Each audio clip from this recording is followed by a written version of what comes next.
Hola, ¿qué tal amigos? Y bienvenidos una vez más a su canal, Leyendo se entiende a la gente. El día de hoy finalizaremos con esta cuarta y última parte de la serie de libros A ver si sabes. Muy bien, comencemos con la siguiente pregunta. ¿Qué afirma la teoría del Big Bang sobre el origen del universo? Que el universo se formó a partir de una gran explosión. ¿Cuántas cuerdas tiene un contrabajo? 4, el cual es un mayor instrumento de la familia de la cuerda en cuanto a tamaño y el más grave en cuanto a sonido.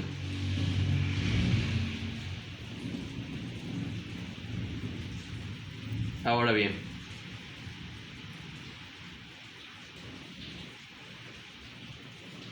¿de qué se ocupa la domótica de la tecnología de la casa?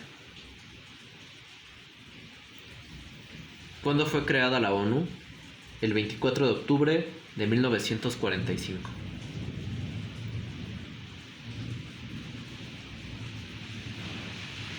¿Dónde se hallan las pinturas rupestres?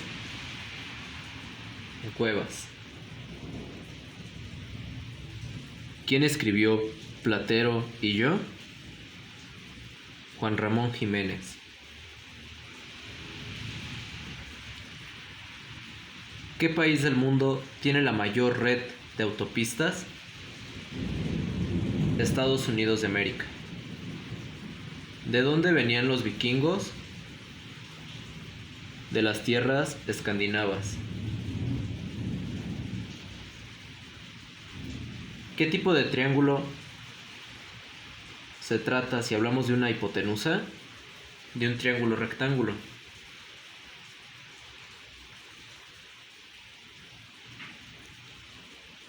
¿Cuánto puede vivir un ciprés? Entre 150 y 200 años. ¿Pero qué es lo que son? Son árboles de la familia de las coníferas, de los que existen unas 20 especies y se desarrollan en su gran mayoría en tierras americanas, si bien se pueden encontrar también en las regiones cálidas del hemisferio boreal.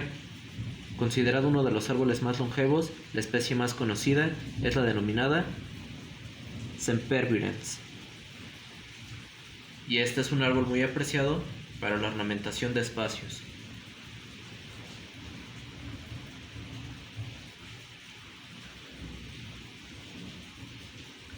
¿Cuál es la unidad elemental que se encuentra en todos los seres vivos? La célula. Y por cierto, dicho sea de paso, quiero recomendarles el libro La célula del autor Alberts.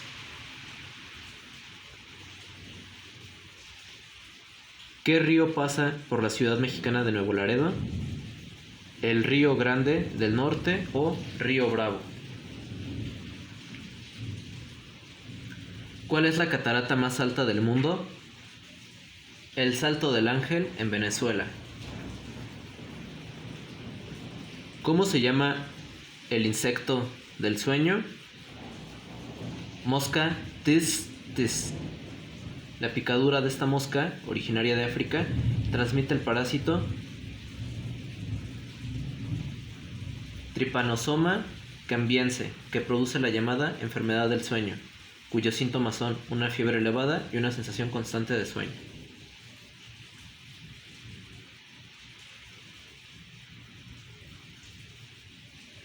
¿Contra qué luchó Nelson Mandela? Contra el apartheid. En el siglo XIX prácticamente todos los países abolieron la esclavitud y reconocieron la igualdad de los hombres, independientemente de su raza y sus creencias, pero aún existen países que mantienen posturas racistas y discriminan a una parte de la población. Es el caso de la República Surafricana, un país en el que se rechaza a los hombres de raza negra, que son en realidad los pobladores originarios del país. Este modo de actuar se conoce con el nombre de apartheid.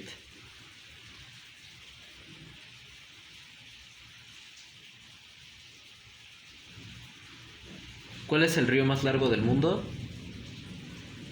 El Nilo.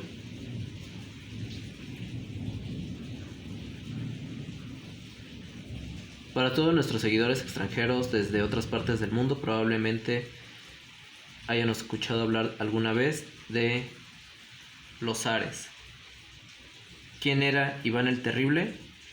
Eso precisamente, un zar de Rusia. ¿De qué nos protege la capa de ozono? De las radiaciones ultravioletas del Sol.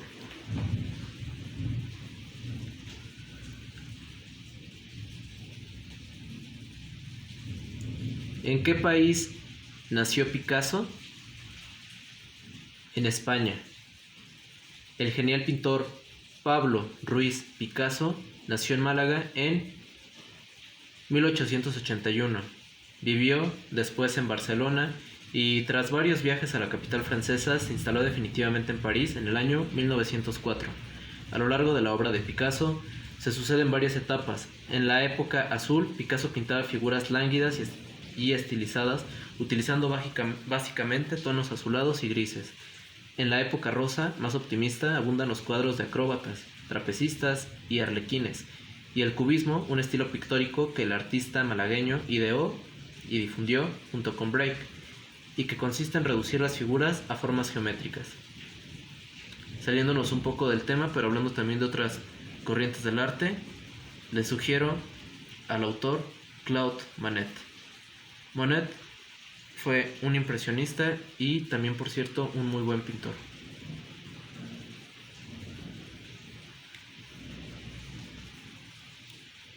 Para todos los amantes del mundo automovilístico, ¿cuántos cilindros tenía el primer coche Ford?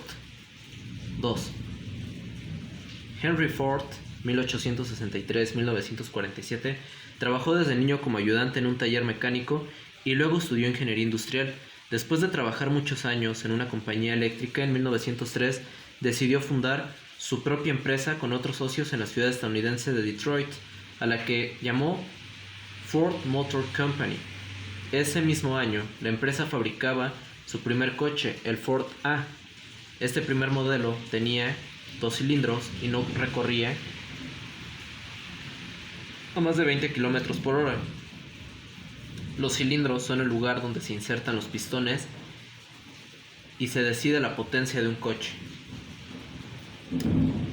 5 años más tarde, la compañía Ford sacó a la venta su modelo más famoso, el Ford T, de igual potencia que el anterior.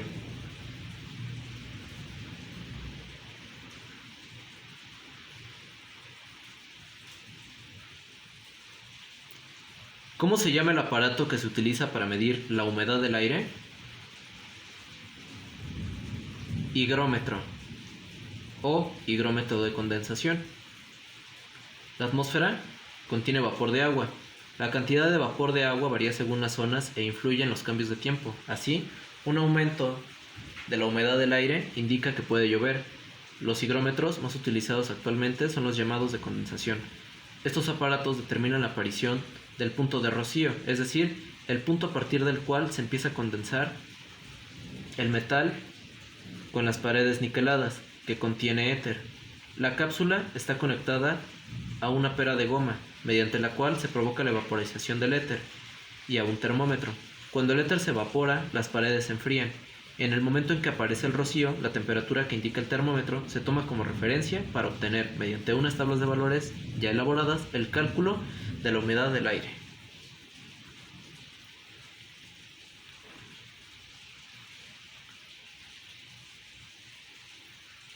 ¿En qué país se encuentra el pan de azúcar? Brasil.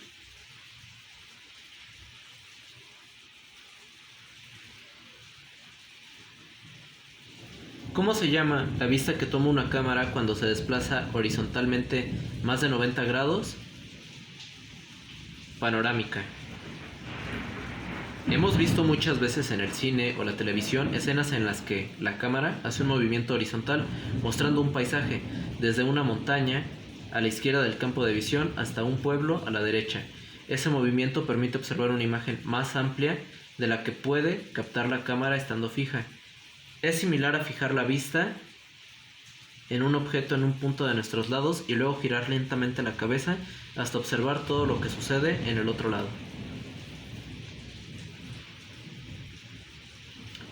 ¿Qué escritor fue galardonado con el Premio Nobel de Literatura de 1990? Octavio Paz. Entre sus obras más destacadas se encuentran los libros de poemas Libertad bajo palabra, Blanco y ensayos como El arco y la lira, El monogramático, etc.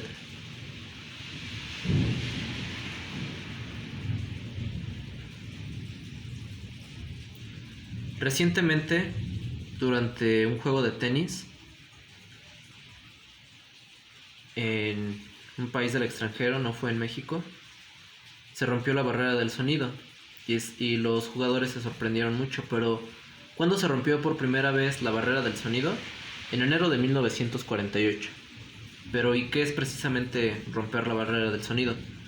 Romper la barrera del sonido significa viajar a una velocidad mayor de la que se desplaza el sonido.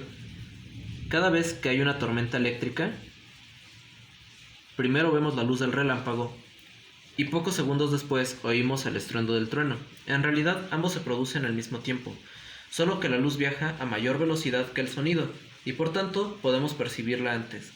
Los primeros en viajar más rápido que el sonido fueron dos pilotos estadounidenses que volaron a más de 1100 km por hora en un avión experimental, el Bell X-51, durante varias pruebas realizadas en enero de 1948.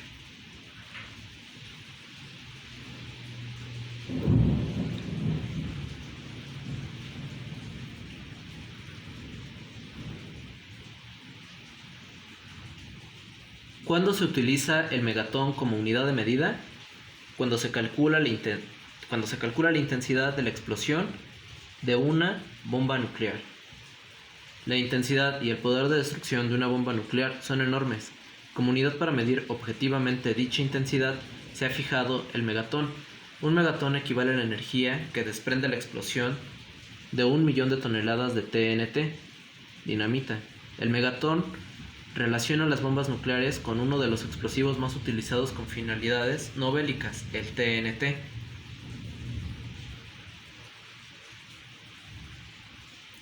El TNT o trinitrotolueno tiene diversas aplicaciones. Se usa, por ejemplo, para la demolición de edificios, voladuras en canteras. Es un explosivo muy seguro, relativamente, claro.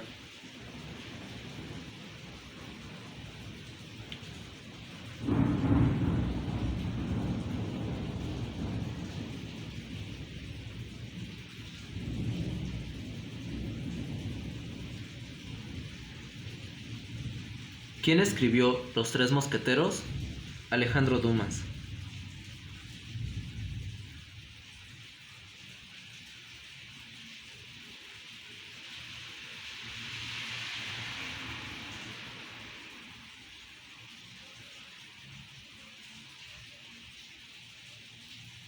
¿Quién descubrió los rayos X?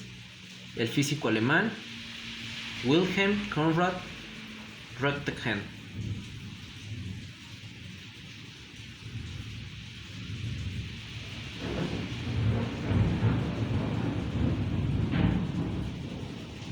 ¿Quién construyó el primer dirigible?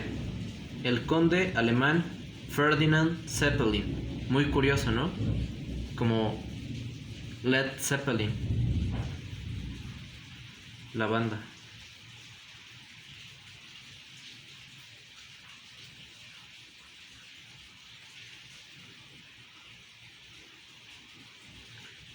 ¿Cuál es el río sagrado de los hindúes? El Ganges. ¿A qué se dedica Amnistía Internacional? A denunciar situaciones de injusticia y luchar contra ellas.